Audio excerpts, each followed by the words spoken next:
Yeah, for sure. I mean, when we kind of look at this roster, what do you think the biggest need for them is to address this offseason, in your opinion? I I would love to find a way to force or push the transition of Tobias Harris from essential starter to backup four. I think that that would obviously be very good for the bench. I envision him in that kind of Al Horford type role that he played for Mhm. Boston. Right, he came in, he was really important. He kind of set the stage, turned the locker room around, helped them build up, and then when it was time for them to take that next step, he moves to the bench, he takes that back seat. He's still every ounce the leader that he was. He's still just as vital to the team's performance as he was before. He's just no longer as featured. That's where I want to see Tobias Harris go. The struggle with that is wings and forwards are obviously really in high demand, and Yeah. especially the wings and forwards that you think the Pistons should kind of be targeting. Like you're talking about a guy, you want someone who's a better 3 point shooter. You want someone that can still put the ball on the floor and make something happen offensively, and you want them to be pretty good defensively. I mean, we just listed everyone wants that guy, right? It's not just Detroit. Everyone wants that guy. So in terms of like low hanging fruit, they need more shooting, they need more ball handling. It might be easier to go and add a guard. There are quite a few guards that, in my estimation, might be available for around that mid level exception that could come in and help with both of those things. But if you're talking ideally, right, like the biggest impact on this roster, I think if they could get a forward that can do both of those things, or all three of those things, I should say, at a really high level, push Harris to the bench, that would unlock more of the team's ceiling in my book than say just adding a Kobe White, who they very well could, and I think would be very helpful, but it wouldn't be as impactful to me. I know the conversation I had last night with Laz, we came to the conclusion where like we wouldn't be against if the Pistons wanted to trade for Cam Johnson and then re-sign Tobias, so you could kind of have your forwards of a Cam Johnson and Tobias. I don't know who would start. I think it would be fun, but to your point, like I love the Al Horford mention because Tobias is going to be 34. I felt like this was the first year where we actually really saw him miss some games. He had that hip injury that kind of just flared up. It seemed like all season. I believe he had an ankle injury as well. I mean, we'll get into free agency because there are some power forwards that I think do make sense for the Pistons, and obviously the report that Tobias does have interest of coming back. It just kind of depends on like obviously what the ballpark figure is. I doubt he wants to retire a Chicago Bull, even though they have the most cap space. I doubt he wants to retire a Brooklyn Net. They're going through a rebuild. I think he understands like where the Pistons are at in terms of in the Eastern Conference and like how they'll probably still be a playoff team. They'll probably still be at least a top four team in the East, in my personal opinion, even with the healthy Boston and Indiana. I still believe that the momentum they've had, having still having the same coach, which is actually really important going into year three with JB.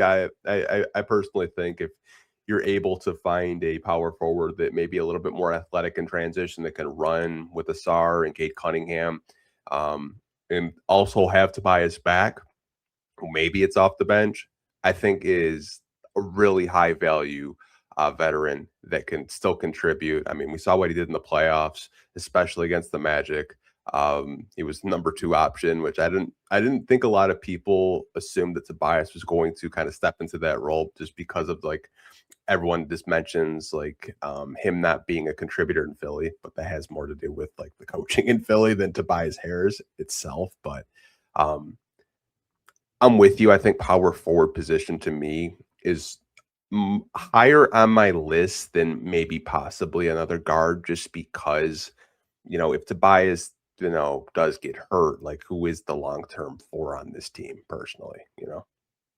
Right. And like I will say part of my hesitation in some of this conversation is I just mentioned this on the pin down earlier today, but yeah, if the Pistons had won 48 games, this would be so much easier for me because I'd say, all right, they're close, but they're not all the way there yet.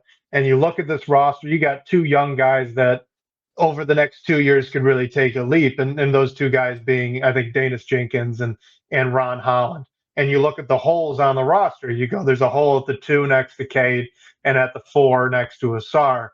And those two guys, if you give them time, I think that there's the potential that they could take the baton and really step into those roles forcefully. It's just the Pistons won 60 games and you want them to take a step forwards.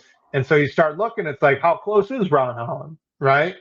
Can he actually be that guy? I don't know if he can next year. I think Danis is maybe a little bit closer than Ron Holland is. His list is a little bit shorter. I think, if you're just thinking offensively, if he's the guy he was last year, you wouldn't love it, but I'd be comfortable if he was the starter next to Cade. Even the coaching staff, it seems, in the Yeah. playoffs came to the conclusion that he's a better fit in the starting lineup next to Cade than Duncan Robinson is for now. So like if that's what it is to start next year, I think it's fine, and it has the potential to be really good. It's just when you've won 60 games, you got to game 7 against the Cavs in the second round, and you're like the Knicks. We already beat them a bunch. We've beaten up on the Knicks. Like we could take a big step. It starts getting really tempting to rush that a little bit. And that makes all these conversations we're having now just all the much harder, I think.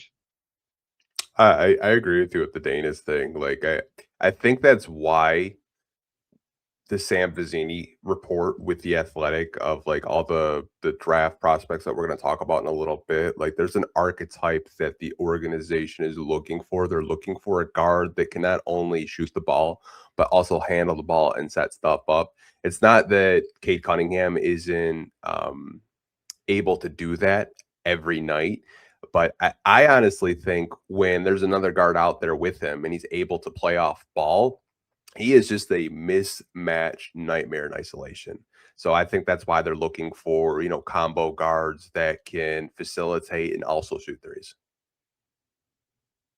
Oops, sorry, I was on the mute button there. My bad, guys. Yeah, and just to further that point for you too, like Danis Jenkins last year in the regular season, I know everyone wants to forget the regular season, but 9 points and 4 assists, 2 rebounds. He's slashed 40, 37, and 83, so pretty good there for a smaller guard. But I want to call it his last 3 playoff games against the Cavs, all in high minutes. All of these are over 30 minutes.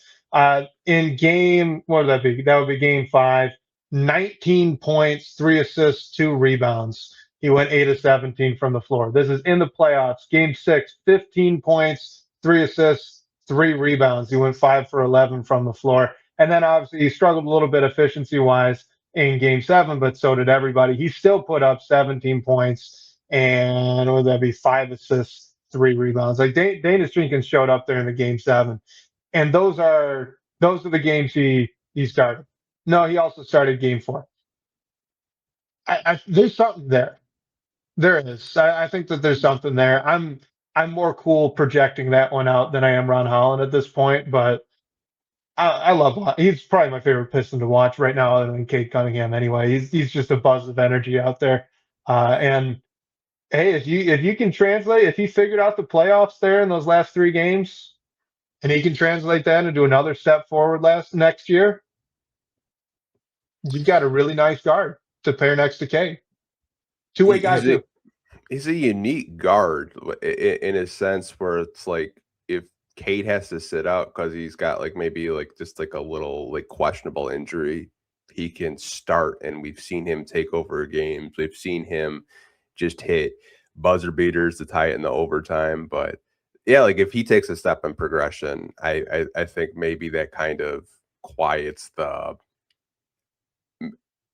I don't want to say like the two guard position shouldn't still be upgraded. I think that there's always room to upgrade, but like I would be pretty comfortable like if you told me the starting lineup next year is like Cade, Danis, Asar, whoever the power forward is, and Duran, like I wouldn't be upset with it because he, to me, is probably one of the hardest workers on this team. I'm like the development you saw from the Motor City Cruise when they first signed him, summer league to now, like he is improved dramatically. So I expect him to keep getting better. My only thing with him is like I wish he did finish at the rim a little bit better, but that's nitpicky by me. Everything else he does, I really value. I'm not really surprised that JB and the coaching staff wanted to, see what he could do next to Cade Cunningham in the backcourt. I think that's the archetype that they've been trying to figure out to pair next to Cade, is a guy that can not only shoot the 3 at a pretty efficient rate, but also handle the ball and set up his teammates. Yeah, absolutely. And this is, it's kind of funny because I know my endpoint, but he's too fast, right? Yeah. He's rushed. That's his finishing at the rim problem to me. He just needs to slow down, take that one gather step a half second more slowly. Don't go a million miles an hour right into the teeth of the defense. Go up to try to dunk over three people. Do that every now and again because I love the aggressiveness, but like not every time, Danis. Not every time.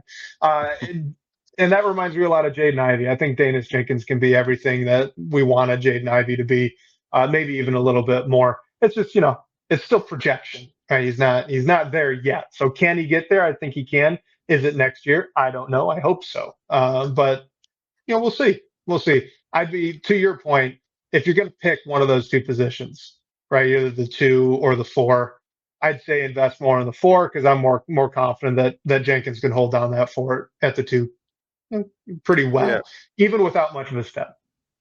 Not to mention, like, you still have Duncan Robinson on, like, probably the wildest contract I've ever seen before. Like, it's almost like an NFL contract in a sense where it's just like, yeah, we'll guarantee you for 1 year, but you're non-guaranteed. Like, we could cut you at any time and create cap space. Like, I liked what I saw out of Duncan, but defensively, it's just kind of like you're holding your breath. They're like, okay, man, like if you can just like stay in front of him and at least try not to foul him, we're good. But I think you get a little bit more versatility with Danis, and I agree with you. Like, I think finding a long-term forward to pair next to Dern in the front court should be more of a goal for this front office, whether that's in the draft, whether it's in free agency or via trade. Because you can't rely on Tobias to be here, for the duration of Cade Cunningham's contract that he just signed, because Tobias is probably going to retire in a few years anyways. So maybe that's Ron Holland, like you mentioned. Maybe it's a Sar, which I wouldn't really know how to play a Sar at power forward, even though I think he could defend the positions and out rebound bigs. But I think they do need to find that long term four this offseason, in my opinion. Yeah, and in terms of fit with Asar, as long as you can keep Asar free to go guard a Jalen Brunson or a Donovan Mitchell on any given night, I'm okay with it. Like if you, I don't know, OKC wants to get rid of Lou Dort. You add Lou Dort. Dort starts at the three that pushes up Asar to the four. I'm comfortable with that because you figure on you could still have like against the Knicks, right? Go have Asar take Bronson. Dort can take either of Bridges or OG, and you're fine either way. So as long as it's something like that, I'm cool with it. But yeah, generally speaking, like Asar's probably better down at that three where he's got a little bit more flexibility defensively. 100% agree. Well, I think we're both in agreement that the power forward position, I think, is a position that I think a lot of people, a lot of Pistons fans, I should say, want them to upgrade.